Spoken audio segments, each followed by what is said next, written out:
SIT की report पर आपका क्या कहना है, पहले ये टेक ले लेता हूं। ये तो आपके मन की रिपोर्ट आ गई। नहीं, जैसा हमारा मेरा सवाल अब पार्टी सुन लीजिए, हम समझ गया। नहीं नहीं नहीं नहीं। जैसा राम गोपाल जी ने कहा था, जैसा रामजी लाल सुमन ने कहा था, वो मन मुताबिक पहली बार है। सवाल बहुत है आपसे। पहली एसआईटी की रिपोर्ट में आप लोगों ने कहा था वहां आयोजकों की गलती है और प्रशासनिक बड़ी भूल है, लापरवाही है, हादसा है। तो छह निपट गए। आपके मुंह से यह नहीं निकल पा रहा कि बाबा की गलती है। इस पाखंड के खिलाफ, जिसने 2.5 लाख लोगों को बुलाया था, जिसकी आवाज पे आए थे, उसके खिलाफ आपको एक बार समाजवादी पार्टी ये नहीं बोल पाई कि ये जो भोले बाबा है उन पर भी रिपोर्ट लिखी जाए। 20 मुद्दे गिना दूं जिसपे ना कोई रिपोर्ट आती है, सबसे पहले आप लोग फैसला सुना देते हैं कि अरे ये भी हो गया, इनका भी नाम होना चाहिए। 121 मौतों की आप लोगों को क्या कीमत नजर आ रही है? वो भी दलित है। बिल्कुल सही कह रहे थे आलोक जी। अब संविधान खतरे में नहीं है क्योंकि बाबा भी दलित है, वो जाटव है और मैनपुरी में रहना है, करैल में उपचुनाव लड़ना है। अब बोलिए। देखिए, मैंने लेट ज्वाइन हुआ लेकिन पांडे जी की कुछ बातें सुनी और आपके भी क्वेश्चन मैं आपकी आवाज अनम्यूट कीजिए, अपने को क्लियर अनम्यूट बात कीजिए। भी दोषी। हेलो। हाँ, आ गई आवाज, अनम्यूट। अनम्यूट कीजिए। हाँ,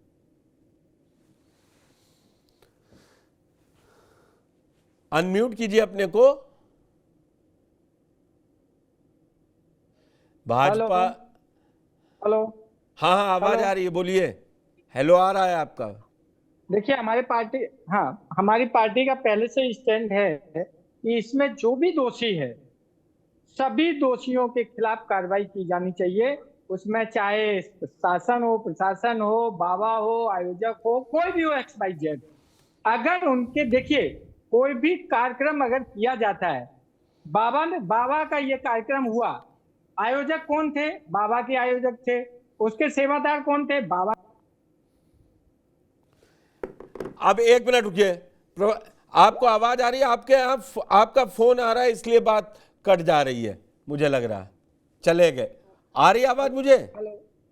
आपको हेलो। आवाज आ हाँ रही जी। है? जी जी जी। जब बाबा आयोजक नहीं थे तो जो बाकी 6 लोगों पर एफआईआर दर्ज हुई थी, वो कहां आयोजकों में नाम था उनका? तो कहां से जान नहीं गया नहीं, था ये मैंने क्या बोला, प्रशासन? आपने शायद समझा नहीं चौहान जी। मैंने क्या बोला? जो भी हैं, नहीं चाहे नहीं, वो इस बाबा हो, लाइन से आयोजक हो, मैं, सेवादार हो। दुबे जी, मैं एक बाबा है कि घंटे नहीं का पूछ लीजिए, कुछ प्रोग्राम, कर दे। 1 मिनट आलोक जी, 1 घंटे का प्रोग्राम आपका ये लाइन सुनने के लिए नहीं है कि जिन दोषियों पर कार्रवाई, जिन्हें दोषी लगे, चाहे बाबा हो या कर दे। ये मांग क्यों नहीं उतर के कर रही है समाजवादी पार्टी सड़कों पर कि बाबा के खिलाफ एफआईआर हो? एफआईआर में नाम क्यों नहीं है? अरे भाई, अगर आप अपनी बात कहेंगे तो फिर मैं क्या कहूंगा? मेरी बात आपने पूरी सुनी नहीं और आपने उसमें से स्टार्टिंग कर दिया, तो मेरा तो बोलने ही मतलब ही नहीं है। नहीं नहीं दुबे जी, भाई, आपकी मेरी आवाज बात कट आप रही पूरी थी। सुनते। नहीं नहीं। फिर से बोल लीजिए, चलिए फिर से बोल लीजिए। देखिए, मेरा कहना क्लियर है कि ये जो घटना है वो छोटी घटना नहीं, बहुत बड़ी घटना है। इस घटना में जो भी दोषी हो, चाहे वो कलेक्टर हो, एसडीएम हो या कोई भी हो, चाहे बाबा हो, चाहे बाबा के सेवादार हो, चाहे आयोजक हो, सभी पर कार्रवाई, कड़ी से कड़ी कार्रवाई ऐसी होनी चाहिए कि जो एक मिसाल बने कि भविष्य में अगर इस तरीके के कोई कार्यक्रम, कोई बाबा, कोई बैरागी अगर करता है तो उसको इन मापदंडों पर खड़ा उतरना पड़ेगा। अभी पांडे जी की मैं एक बात सुना था कि एसडीएम को नाप दिया। भाई, पहली स्टेज तो एसडीएम ही था। उसने जहां एप्लीकेशन दी होगी वो एसडीएम को दी होगी। एसडीएम के बाद कलेक्टर के पास गई होगी। अभी कलेक्टर भी दोषी है, ऐसा नहीं है कि कलेक्टर इस चीज से बच जाएगा, कलेक्टर भी दोषी है और कलेक्टर पे भी एक्शन होना चाहिए। उसके सापेक्ष सामने बाबा अगर है, बाबा दोषी भी है, बाबा के सेवादार भी दोषी है और बाबा के जो आयोजक है वो भी दोषी है, क्योंकि आयोजक ने अगर झूठा हलफनामा दिया है, झूठी रिक्वेस्ट किया था कि भाई हम 80,000 बुलाएंगे और 2.5 लाख आ गए। भाई 80,000 की 1 लाख पब्लिक समझ सकते हैं कि 1 लाख आ सकती है, उसमें कोई बड़ी बात नहीं। और फिर एसडीएम ने ये क्यों नहीं पूछा कि आपका एंट्री गेट कौन सा होगा, एग्जिट गेट कौन सा होगा, आपके चारों तरफ की क्या पोजीशंस हैं।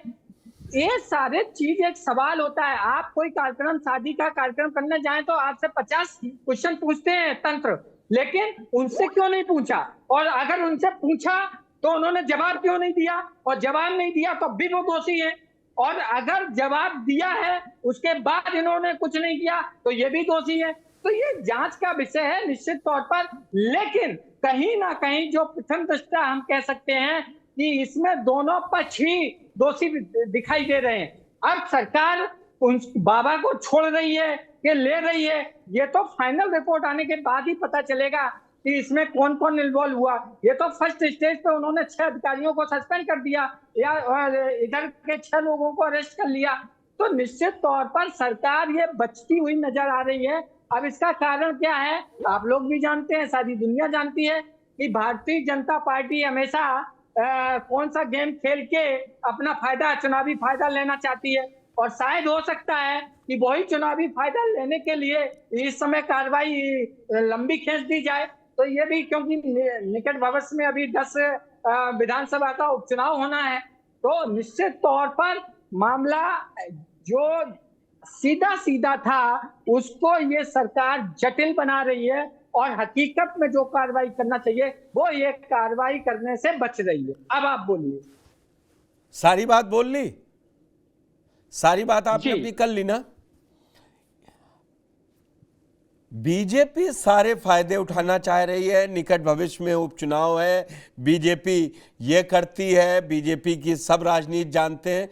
और समाजवादी पार्टी सड़कों पर है, बाबा के पाखंड के खिलाफ लोगों को जागरूक कर रही है, वो समाज में चेतना फैला रही है। जो बाबा कहता है कि इस हैंडपंप का पानी पी लो तो तुम्हारे सारे कष्ट दूर हो जाएंगे, ये पानी पी लोगे तो बीपी की दवा नहीं खानी पड़ेगी, वो समाजवादी पार्टी वो काम कर रही है।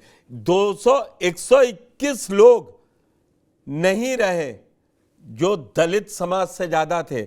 आप देर में जुड़े, विजय जी ने बड़ी अच्छी बात कही थी कि सियासी फायदा है और समाजवादी पार्टी के राष्ट्रीय अध्यक्ष बाबा साकार हरि की ब्रह्मांड में जय हो करके एक्स पोस्ट पर लिखते भी हैं। अब नहीं लिखा है इधर, पहले का है। बाबा में कोई खराबी नजर नहीं आ रही है। वो बाबा वैसे बड़ी जल्दी जल्दी कड़ियां जोड़ के बता देंगे आप लोग। बाबा में अब कमियां नहीं दिखाई दे रही हैं कि वो बाबा ने ही आयोजक की गलती है। आयोजक क्या था, बाबा ने कहा होगा पहुंचना है। और समाजवादी पार्टी अब 2 तारीख से ये जरूर बता रही है, जहां रामजी लाल सुमन की मैं साउंड बाइट निकलवा देता हूं, सुन लीजिए, कि बाबा दोषी नहीं हो सकते। वो तो भाई प्रवचन दे रहे हैं। ये कहां से, ये किस जांच रिपोर्ट में आ गया था 3 तारीख को? नहीं देखिए, जहां तक रामजी लाल सुमन की बात, वो उनका व्यक्तिगत बयान है। नहीं, कैसे व्यक्तिगत है? मैं अभी ये विजय जी से पूछ रहा हूं, ये व्यक्तिगत, आप उसके बाद जवाब, ये व्यक्तिगत कैसे हो सकता है जब वो पार्टी के डेलीगेशन के तौर पर गए थे? मैं पीसीआर से कहूंगा कि जरा 3 जुलाई और 4 जुलाई को वो विजुअल जो रामजी लाल सुमन गए थे वो चलाएं, जो पूरा डेलीगेशन गया था वहां हाथरस, और इनके सहयोगी इंडी गठबंधन के राहुल गांधी के भी चलवाए जाए, इंडिया गठबंधन के। क्यों विजय जी, ये कैसे हो सकता है? नहीं देखिए, पार्टी ने तो घोषणा नहीं की थी, कोई प्रेस नोट जारी नहीं किया था कि हम डेलीगेशन भेज रहे हैं। रामजी लाल सुमन मेंबर ऑफ पार्लियामेंट हैं और वो जा सकते हैं। मुझे लगता है कि पार्टी ने अधिकृत तौर पे घोषणा नहीं की, इसलिए दुबे जी के पास बचने के पर्याप्त गुंजाइश है। लेकिन तो फिर समाजवादी और पार्टी बढ़िया बात है, मैं इसीलिए लाया था। अगर पार्टी अभी एक डेलीगेशन तक नहीं भेज सकती है और खुद सपा प्रवक्ता ये बात कह रहे हैं कि वो उनका व्यक्तिगत मसला है, अब वो राज्यसभा मेंबर हैं और वो भी ये कहें कि व्यक्तिगत मसला है, क्योंकि मसला असल में व्यक्तिगत, आपने बिल्कुल सही बोल दिया था। वो मैनपुरी, इटावा वहां के हैं ना, अलीगढ़, हाथरस, राजनीति तो पूरी उस जीटी रोड पट्टी की है। ये एक इकलौता मसला ऐसा मेरी है। संवेदनाएं आलोक पांडे जी, समाजवादी रुकिए, आ पार्टी रहा की हूं आप पास। संवेदनाएं 1 से 21 लोगों के साथ हैं।